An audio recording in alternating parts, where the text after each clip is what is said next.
Hello friends, welcome to our channel. आज हम बात करेंगे 1981 की एक बहुत ही बेहतरीन एरोटिक हॉरर मूवी के बारे में जिसका नाम डेडली ब्लेसिंग है। ये फिल्म आप जरूर देखिएगा और इस फिल्म की एक्सप्लेनेशन को जरूर एंड तक देखें क्योंकि ये फिल्म बहुत ही इंटरेस्टिंग है। तो कहानी कुछ इस तरह शुरू होती है कि मार्था और जिम एक अलग थलग फार्म पर रहते होते हैं जिसका नाम आवर ब्लेसिंग उन्होंने रखा होता है और उनके इर्द गिर्द रहने वाले लोग ज्यादातर एक मखसूस कम्युनिटी जिसका नाम हिटाइट्स था रहते होते हैं, जिनके लीडर का नाम इजाया स्मिथ होता है और जो जिम के बाप भी होते हैं। इजाया ने अपनी कम्युनिटी के लोगों पर नॉन हिटाइट से बात करने या मिलने पर पाबंदी लगाई हुई होती है। फिर फेथ जो वहीं की एक रिहायशी होती हैं और नॉन हिटाइट होती हैं, वो एक आर्टिस्ट हैं और उनकी पेंटिंग विलियम तोड़ देता है जो हिटाइट्स कम्युनिटी का एक मेंबर होता है और जिम उन दोनों के बीच में आके लड़ाई खत्म करवाने की कोशिश करता है। फिर जब जिम अपने घर जाता है, अपना ट्रैक्टर खड़ा करता है तो दीवार पर उसकी इनक्यूबस कोई लिख के चला जाता है जिस पर जिम बड़ा परेशान होता है। फिर जिम और मार्था एक दूसरे से मिलते हैं और दोनों एक दूसरे को प्यार करते हैं और सेक्स भी करते हैं बहुत पैशनेटली।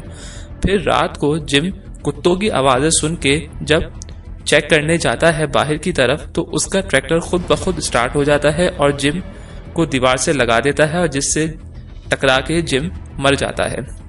मार्था जिम को मरा देख के सदमे में चली जाती है क्योंकि जिम भी पहले हिटाइट्स का मेंबर होता है और उसके मेंबर हटने की वजह उसकी बीवी मार्था होती है जिसकी वजह से वो कम्युनिटी से हट जाता है। क्योंकि मार्था की वजह से जिम अपने मजहब से दूर हो जाता है और मार्था को कम्युनिटी वाले इनक्यूबस कहते हैं। फिर मार्था की फ्रेंड्स लाना और विकी उससे मिलने आती हैं उसके फार्म पर और उसको वापस लॉस एंजलिस जाने के लिए मनाने की कोशिश करती हैं।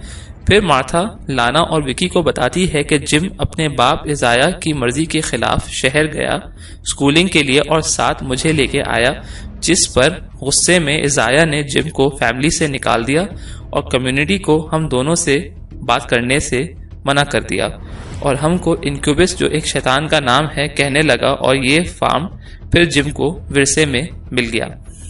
फिर रात को फार्म पर विलियम आता है और वो खिड़की के जरिए देखता है कि मार्था अपने कपड़े बदल रही है और वो उसको बहुत देर तक देखता रहता है।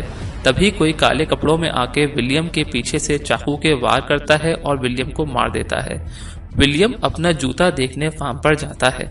अगले दिन इजाया मार्था से मिलने आता है।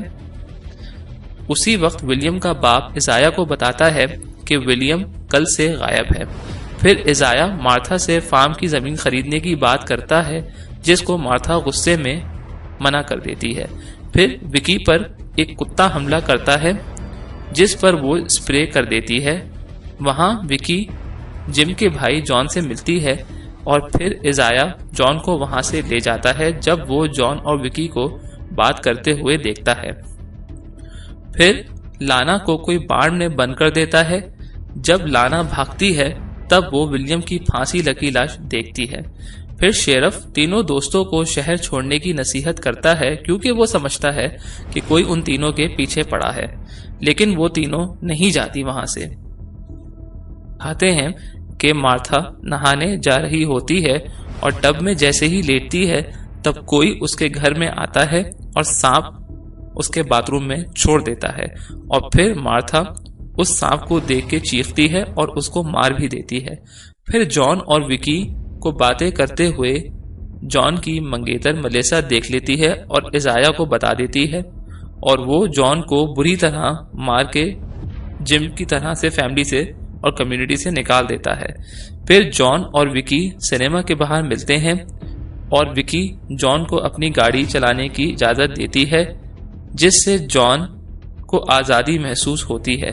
फिर जब कार में वो दोनों मेकआउट कर रहे होते हैं तब वही काले कपड़ों वाला कातिल उन पर हमला करता है और जॉन और विकी दोनों मर जाते हैं।